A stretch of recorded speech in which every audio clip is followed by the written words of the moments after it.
What's up, everyone? DKRACK here, about to react to another video for you guys. And this is a video by Corpse Husband. It's kind of a channel like Mr. Nightmare type videos, and it says, let me see here.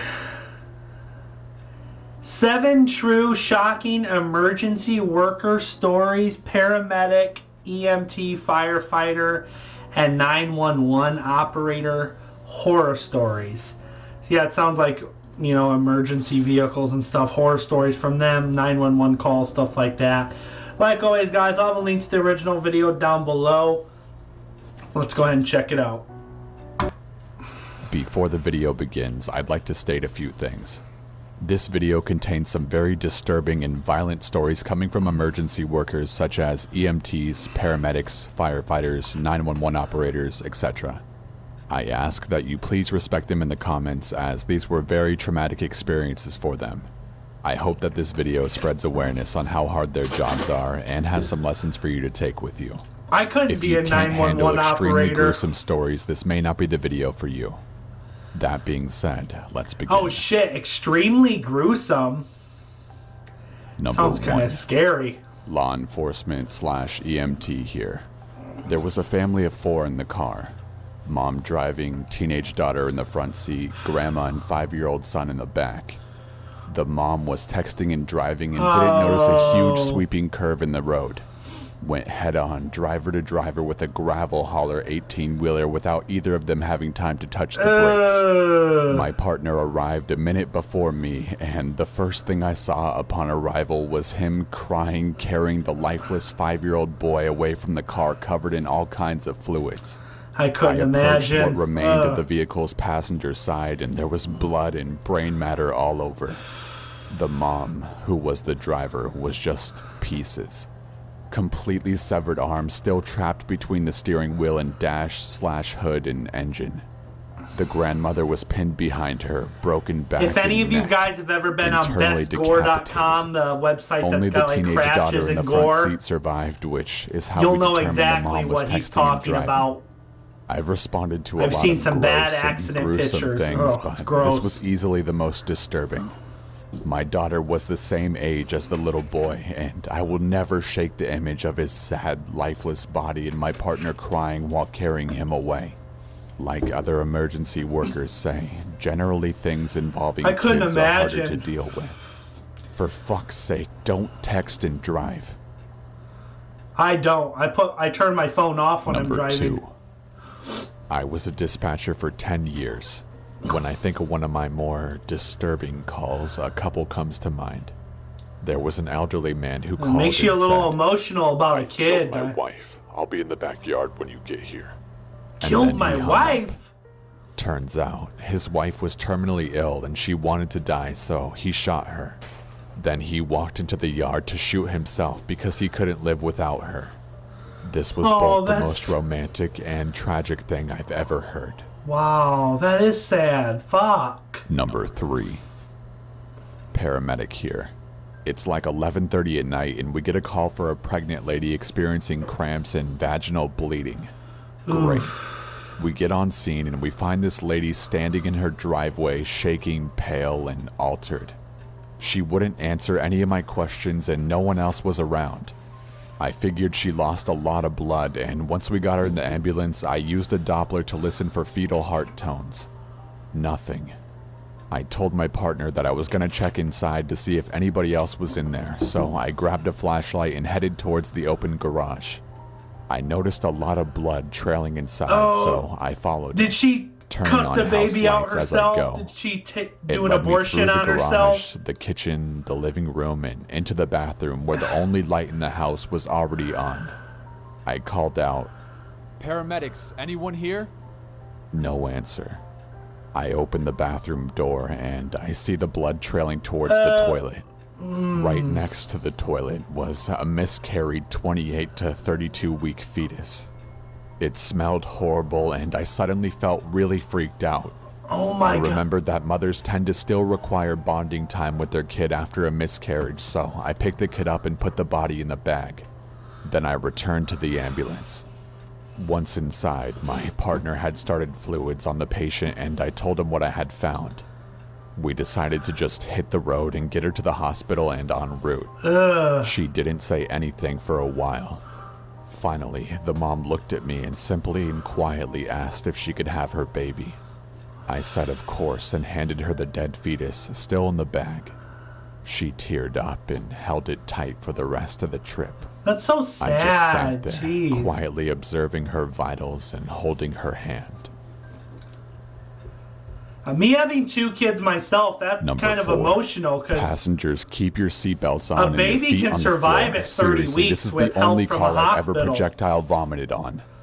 There was a husband driving, and his wife was in the passenger, and her feet were in a squatting position on the dash when they were rear-ended and shoved into a boat trailer. Oh! Her left femur turned to powder when it made contact with her left shoulder, shattered both her tib and fib.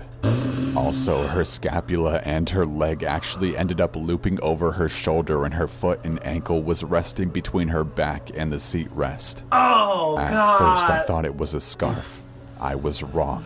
Her right knee managed to get shoved back directly into her jaw and knocked out all of her teeth, shattering her jaw and splitting it in 2 directions. Oh, my Her God. tongue and major mouth and neck muscles were halfway swallowed and then attempted to be thrown back up again. My partner's in the back seat holding her head still while I'm throwing a collar on her, planning a tracheotomy to help her breathe. She I'll survived? never forget her eyes and head shaking, like everything in her was trying to reboot and figure out what the fuck just happened. We were trying to punch a She breathing was hole, still but alive? her hyoid bone was fragmented everywhere. We all kind of sat there for a second trying to make her comfortable as she had some last thrashes and passed. EMTs worked their asses off while trying to get you to the ER. We pretty much just drag you out of the car, secure you in the ambulance, and get going. Your best chance is our speediness. But with her, she didn't even look human. We tried CPR, we tried AEDs. Every time we touched her, she responded with bubble wrap sounds of shattered rib cages, neck filled with blood, bone, and sinew.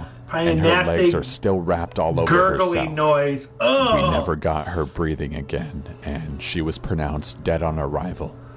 That was the call that made me quit. She looked like my mom, or what I guess she looked like if she was in one piece. Number 5. That guy I wanted quit to tell his this job story over because that? there's a lesson to be Fuck. learned from it. I luckily didn't respond to this one, but my FTO did. So there's a husband and wife at home cooking. Wife dumps boiling water all over the front of her lap. Husband panics, throws her into his truck, and goes flying to the hospital. He's going approximately 80 and a 50 late at night. Oh, God. He crests a small hill, and his truck leaves the pavement ever so slightly, so he swerved. He can't brake, and he slams into the back of a dump truck attempting to make a turn. Wife dies instantly. Head is caved in by the corner of the dump truck's bumper. I had the horrible pleasure of seeing the wreckage of the truck every day in our impound yard as we investigated the incident.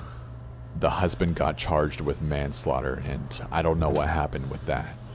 But on top of dealing with killing his wife, he was a wreck. Moral of the story, never attempt to drive someone to the hospital like that unless it is an imminent life or death. Call an ambulance.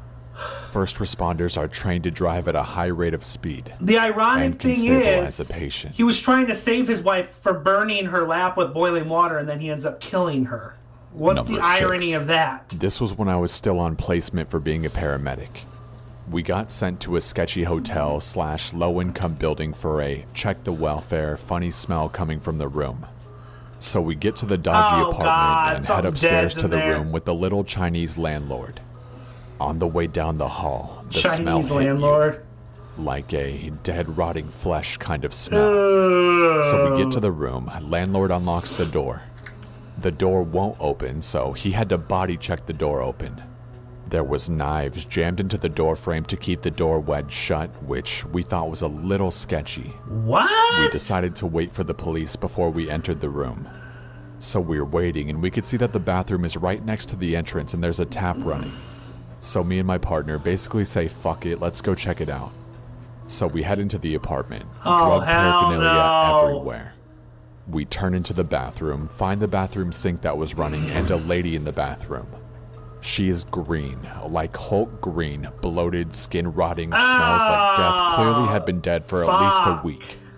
That was definitely one of the most memorable, disgusting calls I've ever been on. Yeah, bloating dead bodies are fucking gross. Like I said, website Number Best 7, Gore. Firefighter here. Videos and pictures I once like responded everything. to a vehicle versus 18-wheelers accident where the car pulled out in front of the truck, which was going approximately 70 miles per hour. Oh, The car God. caught A fire semi? afterward. Dispatch initially called it out as a vehicle fire, and when we arrived, it looked like a car had exploded in the middle of the 5-lane highway. We pulled the passenger out upon arrival, and I vividly remember my captain spraying him down with the hose because he was burning.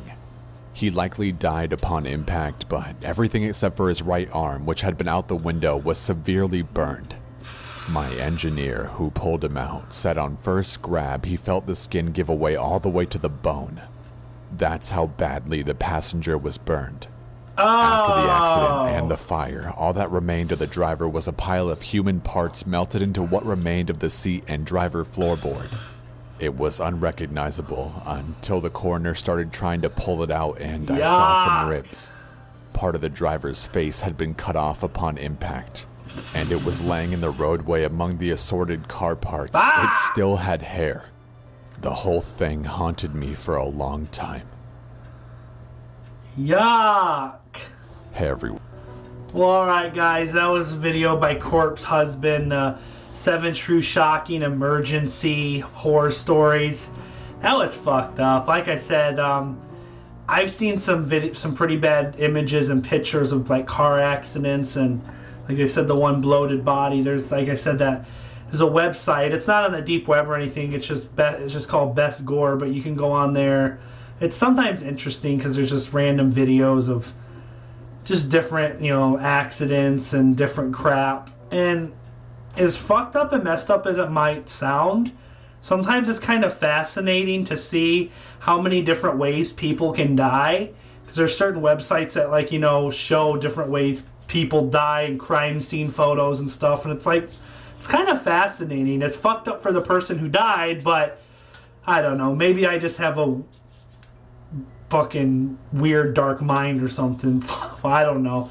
Well, if you guys enjoyed this video by Corpse Husband, make sure and smack the like button and subscribe if you're new. If you have another video you want me to react to, comment down below. But until next time, guys, peace.